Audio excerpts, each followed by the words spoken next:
Shalom, shalom, le peuple de Dieu, shalom. J'espère que vous allez bien, que vous avez passé une bonne semaine. Ça y est, nous sommes notre jour, le sabbat, pour lire la Bible ensemble, afin d'avoir des connaissances. Parce que la parole de Dieu nous dit, comme quoi que les enfants de Dieu meurent, manquent de connaissances. Et Dieu le dit bien, mes enfants meurent, manquent de connaissances. Alors, si nous avons cette connaissance, c'est sûr et certain qu'on ne va pas se faire avoir. D'où cette idée que Dieu m'a mis à cœur de lire la Bible ensemble tous les sabbats afin de comprendre, d'acquérir ce que Dieu veut que nous sachions. Alors, nous allons commencer notre livre. Nous sommes dans le livre de Josué. Avant de commencer, nous allons remercier le Père de permettre encore que nous soyons là ce soir afin de lire la Bible ensemble. Amen. Alléluia. Prions. Merci tendre Père, merci Père, mon Dieu, mon roi. Le Père de mes pères, merci pour toutes choses. Merci pour ton amour. Merci pour ta présence. Merci pour ta protection. Merci pour ton amour inconditionnel, Père, illumine nos cœurs. Merci Père. Enseigne-nous, Papa, encore et encore afin de connaître, d'avoir cette connaissance, Papa, que tu nous demandes d'avoir. Merci Père, merci Seigneur Jésus, merci Saint-Esprit. Oh oui, Saint-Esprit, prends le contrôle de ce moment. Merci dans le nom de Jésus. Ainsi je prie, Père mon roi. Amen, Amen et Amen. Amen. Alléluia. Alors sans tarder, nous allons lire notre Bible afin d'acquérir encore un peu plus de connaissances. Alors la dernière fois, nous avons lu Josué 9 à 10. Aujourd'hui, nous allons lire 11 à 12. Alors, sans tarder, bénissons la parole de Dieu. Nous allons lire. Jabin, roi des Axor, ayant appris ces choses, envoya des messages à Jobat, roi de Madon, au roi de Shirom, au roi d'Akshaf, au roi qui était au nord dans la montagne, dans la plaine de Midi, de Kénéret, dans la vallée et sur les hauteur de Dor à l'Occident, aux Cananéens de l'Orient et de l'Occident, aux Amoréens, aux Héthiens, aux Phérésiens, aux Jébusiens dans la montagne, aux Éviens, au pied de l'Hermon, dans le pays de Mispa. Ils sortirent, eux et toute leur armée avec eux, formant un peuple innombrable comme le sable qui est sur le bord de la mer, et ayant des chevaux et des chars en très grande quantité.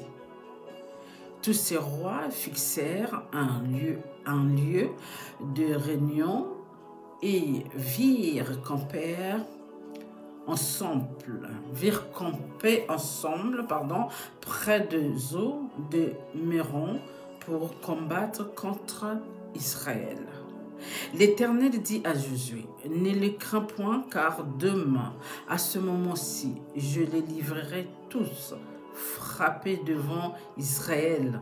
Tu couperas les jarres à leurs chevaux, et tu brûleras au feu leurs chars.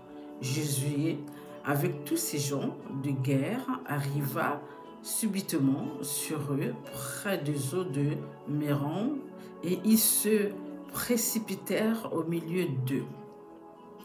L'Éternel les livra entre les mains d'Israël, ils les battirent et les poursuivirent jusqu'à Sidon, la grande, jusqu'à Misréphod, Maïn et jusqu'à la vallée de Mispa vers l'Orient.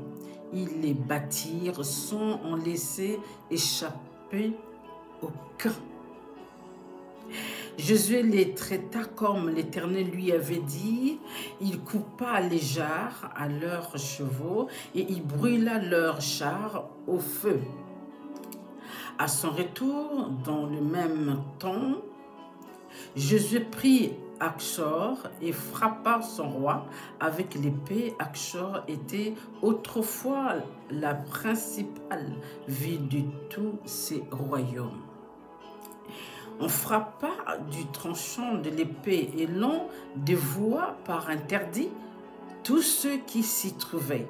Il ne resta rien de ceux qui respiraient et l'on mit le feu à Akshor. Josué prit aussi toutes les villes de ses rois et tous leurs rois. Il les frappa du tranchant de l'épée et il les dévoua par interdit comme l'avait ordonné Moïse, serviteur de l'Éternel. Mais Israël ne brûla aucune des villes situées sur des collines, à l'exception seulement de Absor, qui fut brûlé par Josué. Les enfants d'Israël gardèrent pour eux tout le butin de ces villes et le bétail, mais ils frappèrent du tranchant de l'épée tous les hommes jusqu'à ce qu'ils les eussent détruits sans rien laisser de ce qui respirait. Josué exécuta les ordres de l'Éternel à Moïse, son serviteur, et de Moïse à Josué. Il ne négligea rien de tout ce que l'Éternel avait ordonné à Moïse. C'est ainsi que Josué s'empara de tout ce pays, de la montagne, de tout le Midi, de tous les pays de Goshen, de la vallée, de la plaine, de la montagne d'Israël et de ses vallées. Depuis la montagne nue qui s'élève vers Seir jusqu'à Baal-Gad dans la vallée de Liban, au pied de la montagne d'Hermon, il prit tous leurs rois, les frappa et les fit mourir. La guerre que soutint Josué contre tous ces rois fut de longue durée. Il n'y a eu aucune ville qui fit la paix avec les enfants d'Israël, excepté Gabaon, habité par les Éviers, ils les prirent toutes en combattant. Car l'Éternel permit que ces peuples s'obstinassent à faire la guerre contre Israël, afin qu'Israël les dévoie par interdit, sans qu'il y eût pour eux de miséricorde, et qu'il les détruisit comme l'Éternel l'avait ordonné à Moïse. Dans le même temps, Josué se mit en marche et il extermina les Anakim de la montagne d'Hébron, de Débir, d'Anab, de toutes les montagnes, de toute la montagne de Juda et de toute la montagne d'Israël. Josué les dévoua par interdit avec leurs villes. Il ne resta point d'Anakim dans le pays des enfants d'Israël. Il n'en resta qu'à Gaza, à Gath et à Asdod. Notre dernier verset de Josué 11. Josué s'empara donc de tout le pays selon tout ce que l'Éternel avait dit à Moïse. Et Josué le donna en héritage à Israël, à chacun sa portion d'après leur tribu, puis le pays fut en repos et sans guerre. Alors, prenons notre deuxième page, Josué 12. Bénissons la parole de Dieu.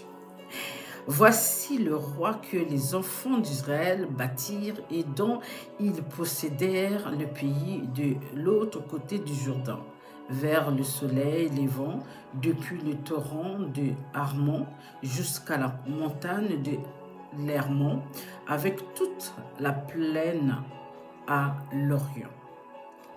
Sion, roi des Amoréens, qui habitait à Hesbon.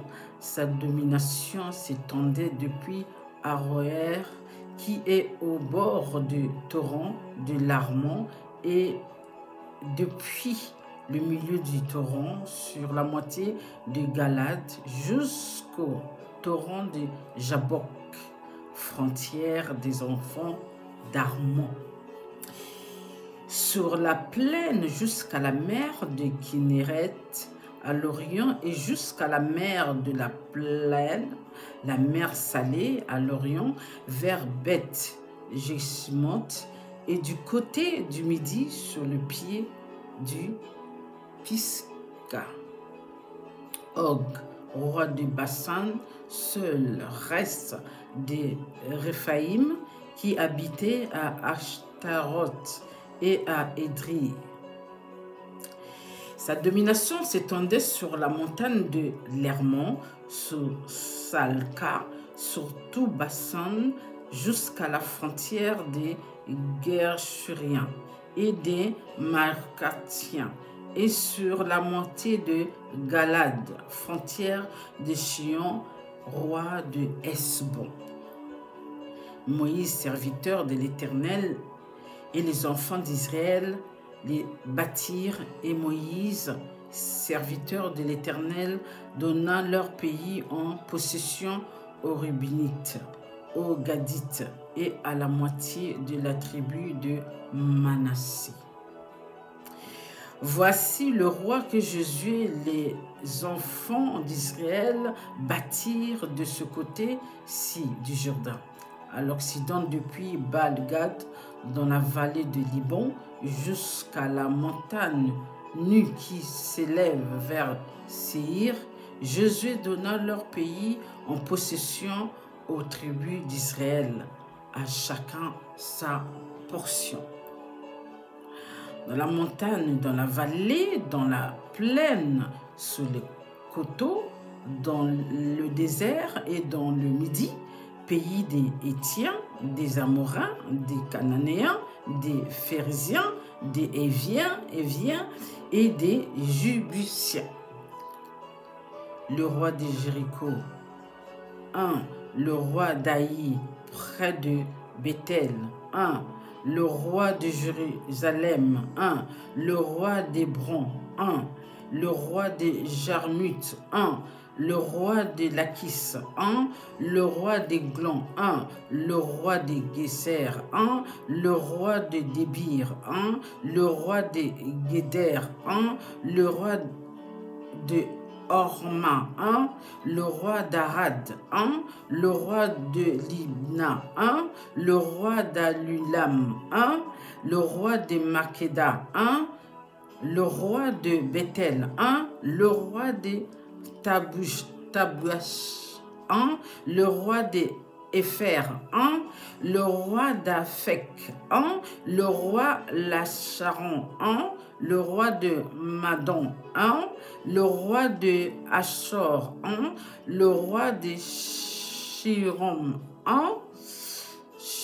Le roi de Shimron, Méron, 1. Le roi d'Achaf, 1. Le roi de Tamak, 1. Le roi de Megiddo, 1. Le roi de Kedesh, 1. Le roi de Jatneam, 1. Au Carmel, 1. Le roi d'Or sur les hauteurs de Dor, 1. Le roi de Gojan, près de Gilgal, 1. Notre dernier verset, le roi de Tischa, 1. Total de rois, 31 rois que Jésus a combattu. Amen. Alléluia. Bénissons la parole de Dieu. Alléluia, amen. Alors, comme nous pouvons le constater, la parole de Dieu va dans le sens qu'il veut quand les enfants de Dieu obéissent. Amen. Et Dieu livre, comme il l'a promis à Jésus, il a livré le roi que Dieu avait ordonné de débarrasser, de les détruire. de les éliminer. Amen, alléluia. Alors, nous voyons bien dans la marche des enfants d'Israël, nos ancêtres, qui ont obéi au Père, et le Père les a donné le pouvoir, la puissance, afin de combattre leurs ennemis. Oui, c'est leurs ennemis. Il fallait combattre pour pouvoir aller rentrer de la ville, dans le pays que le Père leur a promis, où coule le miel. Donc il fallait combattre tous ces géants et tout ce peuple qui était sur leur chemin. C'est l'ordre du Père, on ne peut pas refuser. Alors lorsqu'on lit bien la Bible, si jamais ils désobéissaient à la parole de Dieu, si Josué ou bien Moïse n'avaient pas fait comme le Père avait demandé, je ne pense pas qu'aujourd'hui on sera là. Je pense que ce sera encore une autre histoire. D'où nous devons obéir afin que le Père amène au bout sa promesse qu'il a promis à nos pères et à nous. Afin que nous voyions ces promesses, afin que nous vivons dans ces promesses. Et ainsi nous descendons. Amen. Donc nous devons simplement obéir pour éviter la catastrophe. Effectivement, quand nous refusons ce que Dieu nous demande de faire, nous changeons le parcours de ce que Dieu nous a voulu pour nous. Parce que lorsque Dieu nous dit des choses, c'est pour nous amener sur le chemin qu'il veut que nous ayons. Amen. Et quand nous refusons, ça veut dire que nous changeons notre chemin. Ce n'est plus le chemin que le Père nous a demandé de prendre. Mais non, c'est le chemin de l'ennemi. Parce qu'il n'y a que deux chemins. Alors, l'autre chemin, c'est pour le Père. L'autre chemin, c'est pour Lucifer. Alors, donc, le chemin que nous devons accepter, nous devons marcher, c'est le chemin du Père et non le chemin de Lucifer. Alors, lorsque nous disons non, lorsque nous désobéissons à la parole de Dieu, sachez-le, ce n'est pas le chemin du Père. Automatiquement, c'est le chemin de Lucifer. Alors, je ne sais pas comment, qu'est-ce que vous en pensez, parce que je ne vois pas d'autre chemin, parce que le Père nous a dit, nous avons deux chemins. Alors, soit vous choisissez le Père, marchez selon sa volonté, selon ses ordres, selon ses recommandations, ou soit vous marchez avec l'ennemi, avec le diable. D'où le Père dit, ce qui m'appartient m'écoute. Ceux qui sont mes enfants marchent selon ma volonté. Suis mon chemin, me ressemblent, me connaissent. Alors vous ne pouvez pas laisser votre Père pour aller avec Lucifer. Non, ça veut dire c'est l'ignorance. Manque de connaissances, effectivement, que le Père entend de nous. Nous n'avons pas de connaissances, d'où nous ne savons pas choisir. Amen. D'où le Père nous demande de connaître ses lois, ses règles, ses recommandations, ses promesses. Parce que la parole de Dieu nous dit, c'est que nous prospérons dans tous les égards de notre vie. Alors lorsque le Père nous donne des ordres, lorsque le Père nous demande de marcher selon sa volonté, c'est pour nous amener quelque part, là où coule le lait, n'est-ce pas, du miel, tout ce que nous désirons. Amen. Alléluia. Alors, sur ce,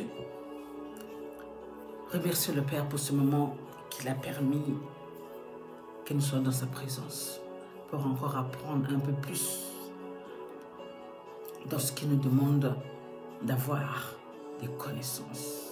Amen. Pour marcher dans le droit chemin, pour marcher avec lui. Amen. Alléluia. Prions.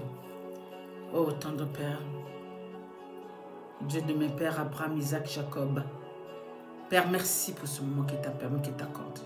Merci pour encore de nous illuminer, Papa, afin d'avoir des connaissances selon ta volonté.